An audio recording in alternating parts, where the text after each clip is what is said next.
tere, head PÖFF TV vaatajad! On järjekordselt aeg võtta ette meie põhivõistlusprogramm ja vaadata sealt välja mõni film. Sel korral on minu näpp jäänud siis peale filmile Ilma suuta tüdruk. Vaatame selle filmi treilerit.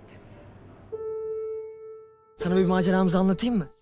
Bir varmış, bir yokmuş. Büyük patlamadan yıllar sonra... Barış geliyor. Hepimizi yok edecekler. Perihan'ın tek çıkış biletimiz. Bir gün yolunu kaybetmiş. O sırada beyaz atıyla cesur bir korsan oradan geçiyor. Şşş, tamam. Şşş. Ya manyak mısın sen? Hallediyorum. Kafana dikkat et.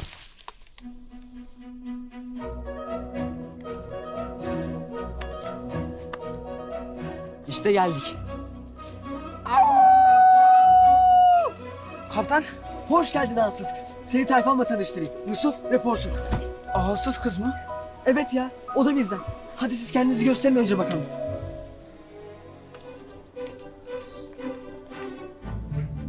Tünellerden nefret ediyorum. Belki de büyük kaptanın yıllarca anlattığı yedi şehri keşfetme zamanımız. Ah be!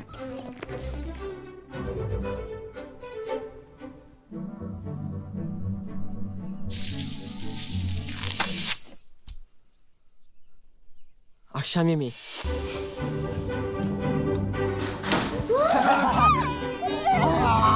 Burada büyük bir zombi var. Daha bak.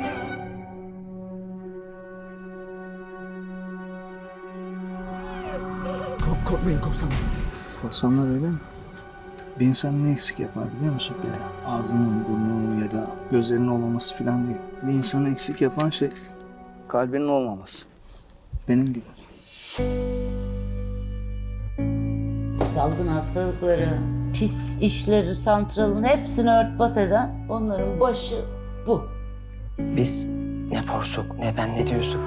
Büyük kaptan biz ormanı kaçırmasan.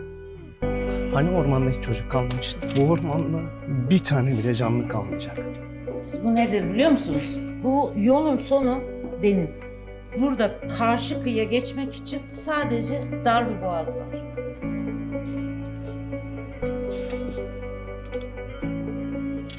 Büyük bir macera bizi bekliyor kaptan. Bura ne lan? O kız buralarda bir yerlerde, tamam mı? Kızı mı var? Evet tayfa. Yelkenler fora. Senin için korkuyor musun?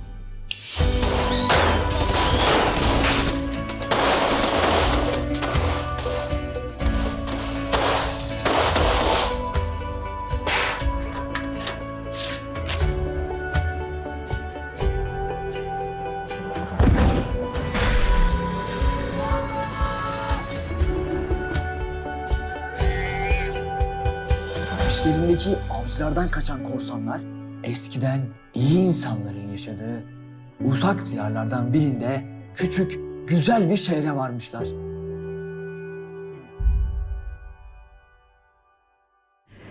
Nüüd on mul väga hea meel tervitada enda kõrval selle filmi režissööri Evrenoli. Hello and welcome to Estonia. Hello, welcome.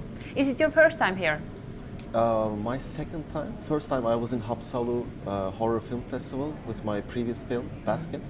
And when I was going back, we spent half a day here in Tallinn, and I was able to visit the old town. Okay, how do you like it here? I loved it. And this so far, like I'm having a blast here. Beautiful hotel, beautiful screenings. I met with this legendary DOP of one of my favorite movies, Heat. So I'm super happy to be here. Well, have you heard before about the Black Nights Film Festival? Yes, actually, when I announced on Instagram that we're going to Black Nights, two of my favorite Turkish directors said, "Oh, we've been there before with films. You have to go. You definitely." And one of them, actually, I ran into him in the market, in the shopping area, and he said, "Oh, you're going to Tallinn. You're gonna like it." And I was like, "Everybody says good things, like so." We are very happy to be here. Have you seen movies yourself? Here? Yeah. Last night they screened Baskin. So I went to do a Q&A for my film, but I have yet to see a film. I'm gonna start watching today. So yesterday I spoke with the DOP who told me he has a rule to see 3 movies a day. Okay, awesome. Do you beat him? No? I watched 7 movies in a festival. I remember. Yeah, watching 4 movies, 3 movies is okay with me. It's like standard. And I'm down to watch. I love it. But like since I've been here in Tallinn, I want to see the city first. Maybe today, tomorrow, maybe 1 movie, 2 movies. I think it's going to be the right balance for me. Let's talk about your movie. Okay. You are here with. Okay. Girl with No Mouth. Yes. What's the story behind it? The film begins 10 years after the explosion. Nuclear explosion. It is, in yes. Turkey, yeah? It's hinted at, not very definite, but yes, it's a nuclear explosion. 10 years after the explosion, in a town under quarantine, a girl lives with her father in the woods, hiding, and in the outside world, there's a war going on, and the news of peace arrive. And when the news of peace arrives, it's a reason to be scared for everyone. So the hunters start hunting down the last remaining children with missing face disabilities. And that's how our journey starts. And our journey is this little girl leaves her house for the first time. She meets other friends like her for the first time, and they embark on a journey to go to Lost City and just get out of this post-apocalyptic world. Your previous movie was a horror movie, but Yes. this Girl with No Mouth is kinda. It's like a children's adventure movie. It has some like dark moments. Our tagline. has? Yes, our tagline is a grim post-apocalyptic adventure for the whole family. So there's a bit of a contrast in it.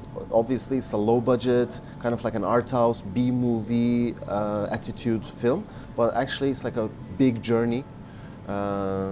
Lots of things happening, and we shot only on 18 days, but we have like 4 kids. 18 days? Yes. Really? 4 kids, 3 locations. There's sea, river, horses, motorcycle, all kinds of action. Like every single day, we had a huge obstacle on the set, and it was a thrill. Okay, I have to ask it. 18 days? Yes. Well, I know it's possible because I've seen your movie, but crazy. Why? Because like that's the money we could afford, you know, like that's the budget we had at the hand, and even with that budget, there are things. I think the biggest disadvantage when you're having obstacle when you're making a genre movie in Turkey is the know-how of people. Like people don't really have a genre culture. The genre culture is foreign, you know. They do have a genre culture, but it's always foreign films, American films.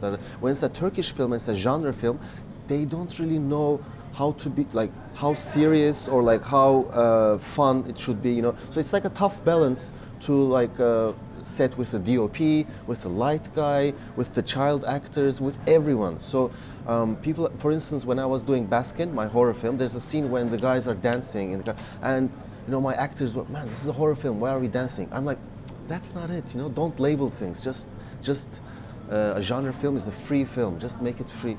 So the most difficult thing was to establish that in 18 days, and many other things were much cheaper. So there are like advantages and disadvantages of shooting in Turkey.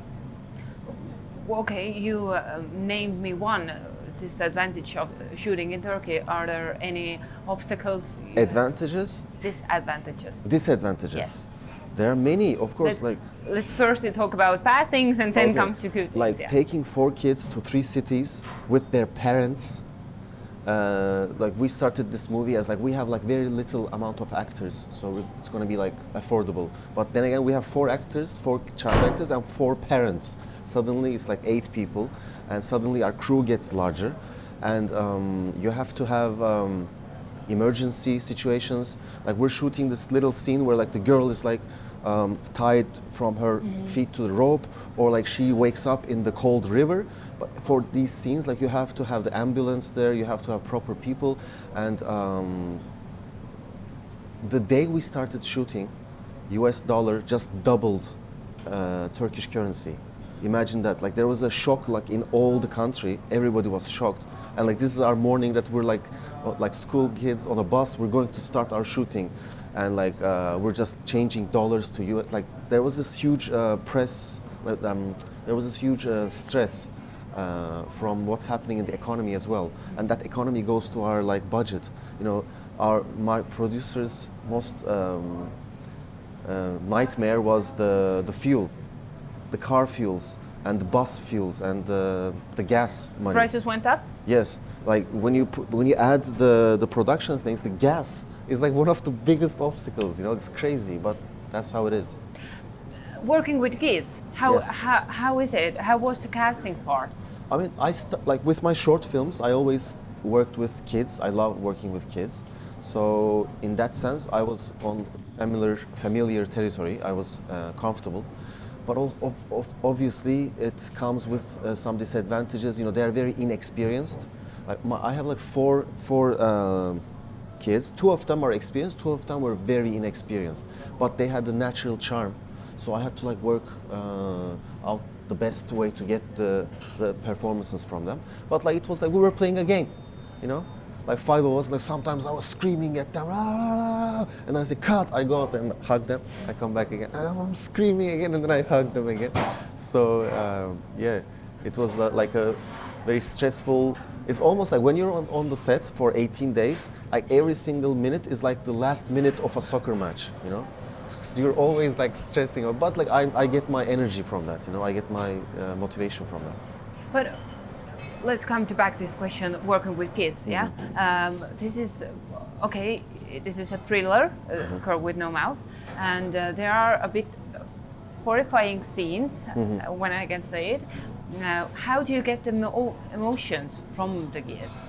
I mean, in some sense, like getting the emotions from the kids was easier than some other adults in the set. They were more natural, or? Yes, somehow like because this is a fairy tale. At the end of the day, Girl with No Mouth is a dark fairy tale. So they kind of got the gist of it. They got the idea. They got the joke of it. So like we were on the same pace. Like when it should be like sad, it should be funny. Like we like somehow like when I was picking the kids, I think this is what I was most paying attention to. Am I going to be able to like deal with this? Like, do we have this communication? Because like on the 18 days, you want to improvise, you want to do new things. You can never prepare for, okay, he has the right things, she has the right tools. So what you can do is like, okay, I have communication with her. I can be friendly with this girl or with this kid. If I can be friendly with that, if I can be honest, I think the rest kind of is easier. You have done a lot of horror movies. What, a lot? I have 2 feature films and I have 5 or 6 short horror films. shorts. Yes. Yeah. Why horror? Is it? I don't know, Why not? Why Yeah. not? How come like with all this darkness in the world, how can you do anything else, anything but horror? You know, that's how I feel when I do a horror film. I feel like I'm fighting back with life. You know, I'm kind of like because the fear of death and the fear of unknown is for everybody. You know, you cannot escape it. And I think making horror films is my way of dealing with the fear of death and the fear of unknown. I'm kind of making fun of death. You know, there's no escape, so at least I can do is like I can just poke fun at it. You know, and I'm very disturbed watching any kind of real life horrors. Like if I'm watching, it's like, you know, like sometimes your friends send you, or like in the news, there's like people cutting each other from Middle East or South America, or like school shootings and stuff like from America, and I feel so disturbed. But when I'm making a movie, when I'm writing, the more disturbing it is, the more I'm kind of happy. It gives me like it's like singing heavy metal, you know. Like the more you scream, it's your art, and you leave it there, and you're making a point, and then when you step off the stage, I think you feel better. These news, these crimes, do they inspire you? No? Maybe they do in a way. Yeah, they trouble me, you know, and with that trouble, they maybe inspire me. It kind of seems to me that as you said, you are fighting back, that you take this darkness, you put it in your movie, and then you kind of like want to put it away. Well, Yes. this is on the screen. We don't have to have it on the streets. Yes. Yeah. Also, like when I'm making fantastic horror stuff, you're kind of like, once I had a friend who came to see one of my movies and she told me, John, I love it, like you make fun of the Turkish police, you make fun of the authority, you make, and then you make fun of horror itself. You're like, and I think that really touched something in me because I want to like make fun of like, when you're making a horror, when you're making a real life killer, it's something else. But when you're making a monster, it's kind of like, you're exaggerating it so much that it stops being scary. It kind of like just touches something in your psyche, you know. So that's why, as much as I love serious horror films, like really dark, like Gaspar Noé's Irreversible or Snowtown Murders. I love those type of movies, but I don't think I will make that type of a movie. I will be very dark at some point. But when I'm making like Freddy, Jason, or Saw type of movies, it's kind of like a very dark joke. And I like to make it like a very dark joke. Have you thought maybe doing a romantic comedy or something? Yes. I mean, I would love to do now I'm kind of like doing a comedy, drama, erotic, independent TV series in Turkey. There's no horror in it. It's about a call girl, and it's very funny at times, and it's kind of sad at times. And as long as it has heart and it's honest and it's free, I'm down to do different types of stuff. Like I'm kind of like a metalhead. I love heavy metal music, but I want to do different kind of music. So that's why I like genre movies, because in genre movies you can be more free. I think that's what attracts me the most. But you have found your most loved genre in horror movies. Yes. But that doesn't mean that like I'm not as inspired by like Birdcage movie. Yeah. I don't know if you know this movie, I know. Birdcage. Like I would love to do like a romantic comedy like Birdcage. That's always like an example I give, you know. So it depends on finding that connection with the script.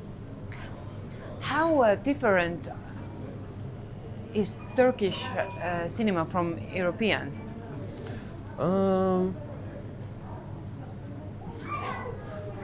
It's an interesting question because like usually it's compared with US Hollywood cinema, and I have a son too, by the way. Yeah. But with European cinema, I think it's more like similar to Turkish cinema is more similar to like Russian and French cinema when it's art house. But when it's like mainstream, it's kind of like more like Bollywood, maybe. It's makeup and how people look is more important than the acting. But when it comes to like serious cinema, like art house cinema, Turkey is most inspired by French and Russian type of movies. And in that sense, what I do is kind of like falls into a unique place because genre of cinema is not considered very art house. When I say art house, it's not considered very serious. So it's like really difficult to like position myself, you know, because like I'm inspired by Robert Zemeckis or Spielberg as much as I'm inspired by Haneke or I keep coming back to Gaspar Noé, but like Gaspar Noé. So that kind of like puts me in a difficult spot, you know, because I want to obviously make serious movies in that sense, arty movies, but I also want to bring some genre and dynamic elements to it, and that's very unusual for Turkish scene. So I think that's a glass I'm trying to break.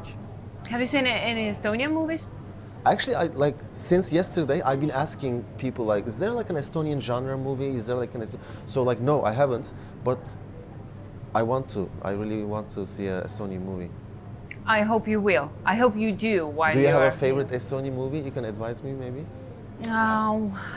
I'm not that type of a person who picks out favorite one. Okay. I like bunch of them, but I will give you my recommendation after we are done with this. Okay, cool. Thank you. You're welcome. You're welcome.